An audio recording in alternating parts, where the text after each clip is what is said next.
کبھی ایسا محسوس ہوا ہے کہ کہنے کو تو بہت کچھ ہے، لیکن لوگوں کے سامنے انگریزی میں بولنے کا خوف آپ کو روک لیتا ہے؟ آج ہم اسی رکاوٹ کو توڑنے پر بات کریں گے اور دیکھیں گے کہ پبلک میں انگلش بولنے کا اعتماد کیسے پیدا کیا جا سکتا ہے۔ یہ بات بہت اہم ہے۔ خود اعتمادی کا مطلب یہ نہیں کہ آپ بالکل پرفیکٹ ہوں، بلکہ اس کا مطلب ہے ہمت دکھانا، ایکشن لینا اور لگے رہنا۔ یہ سمجھنا ہی اس سفر کا پہلا اور سب سے ضروری قدم ہے۔ یہ ایک عجیب سی بات ہے نا، انگریزی آتی ہے، ذہن میں خیالات بھی ہیں، لیکن جیسے ہی بولنے کے لیے کھڑے ہوتے ہیں ایک انجانا سا خوف ہمیں جکڑ لیتا ہے۔ یہی وہ خود اعتمادی کا مسئلہ ہے جسے ہمیں سب سے پہلے سمجھنا ہے۔ تو آخر وہ کیا چیز ہے جو ہمیں روکتی ہے؟ یہ صرف الفاظ کا معاملہ نہیں ہے، یہ اصل میں جج کیے جانے کا خوف ہے، غلطی کرنے کی فکر ہے، اور یہ سوچ ہے کہ شاید ہم دوسروں جتنے اچھے نہیں ہیں۔ اور اس خوف پر قابو پانا اس لیے ضروری ہے کیونکہ انگریزی صرف ایک زبان نہیں ہے۔ جیسا کہ یہاں لکھا ہے، یہ دنیا بھر کے لوگوں سے، نئے مواقع سے اور زبردست خیالات سے جڑنے کا ایک پل ہے۔ تو اگر مسئلہ خوف ہے تو پھر اس کا حل کیا ہے؟ حل کسی ٹیکنیک سے پہلے اپنی سوچ کو بدلنے میں ہے، یعنی پرفیکٹ ہونے کی کوشش چھوڑ کر ہمت کو ترجیح دینے میں ہے۔ یہ سمجھنا بہت ضروری ہے کہ کوئی بھی پیدائشی طور پر ایک پراعتماد اسپیکر نہیں ہوتا۔ حقیقی خود اعتمادی تو ہر اس لمحے بنتی ہے جب کوئی خوف کا سامنا کرنے کا فیصلہ کرتا ہے، چاہے وہ کتنا ہی چھوٹا کیوں نہ ہو۔ یہ ایک ذاتی تجربے سے سیکھا گیا بہت ہی طاقتور سبق ہے۔ جب سامعین نے کامل گرامر کے بجائے ایمانداری اور عزم کو سراہا تو ایک اہم حقیقت واضح ہوئی۔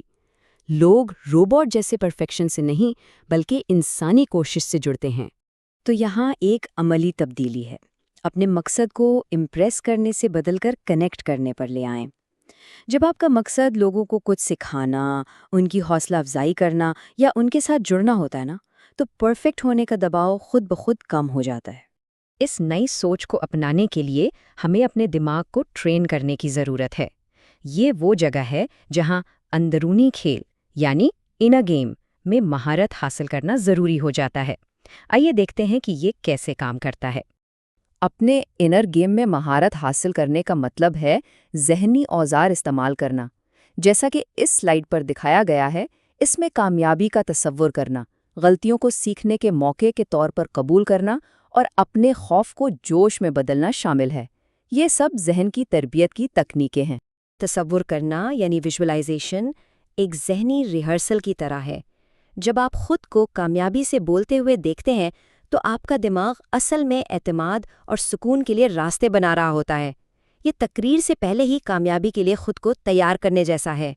یہ سب نقطہ نظر بدلنے کی بات ہے۔ پرانا نظریہ غلطیوں کو ناکامی سمجھتا ہے، نیا نظریہ انہیں اصلیت اور سیکھنے کا موقع سمجھتا ہے۔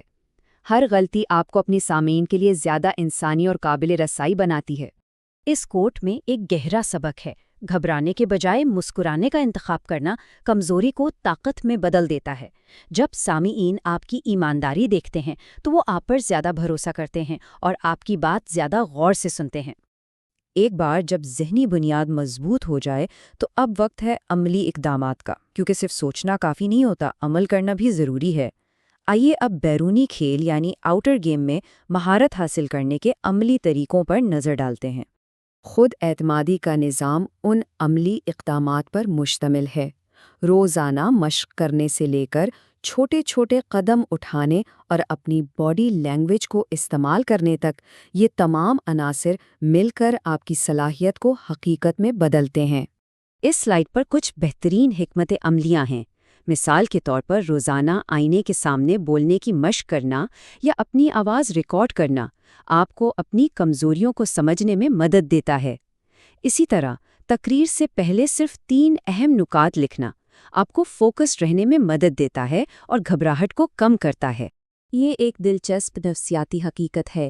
آپ کا جسم آپ کے دماغ کو متاثر کر سکتا ہے۔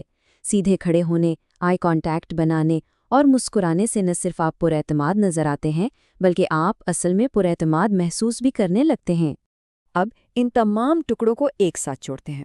جب آپ کی اندرونی سوچ اور بیرونی اعمال ایک ساتھ مل کر کام کرتے ہیں تو یہ ایک مکمل خود اعتمادی کا نظام بن جاتا ہے۔ یہ نظام ایک دوسرے کو مضبوط کرتا ہے۔ روزانہ کی مشق تصور کو آسان بناتی ہے، غلطیوں کو اپنانا پازیٹیو باڈی لینگویج کو فروغ دیتا ہے۔ یہ سب مل کر ایک ایسا سائیکل بناتے ہیں جو وقت کے ساتھ ساتھ خوف کو ختم کر کے اعتماد پیدا کرتا ہے۔ آخر میں یہ سمجھنا ضروری ہے کہ یہ سفر صرف انگریزی سیکھنے سے کہیں بڑھ کر ہے۔ یہ اپنی آواز تلاش کرنے کے بارے میں ہے، کیونکہ آپ کے خیالات، آپ کی کہانیاں اور آپ کا نقطۂ نظر اہمیت رکھتا ہے۔ یاد رکھیں، ہر وہ شخص جسے آپ ایک ماہر مقرر کے طور پر دیکھتے ہیں، وہ کبھی نہ کبھی لڑکھڑایا تھا۔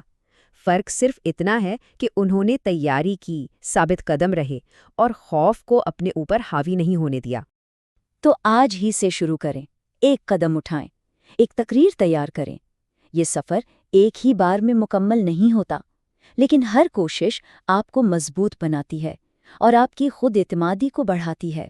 خود اعتمادی وہ چابی ہے جو آپ کی آواز کو دنیا تک پہنچاتی ہے۔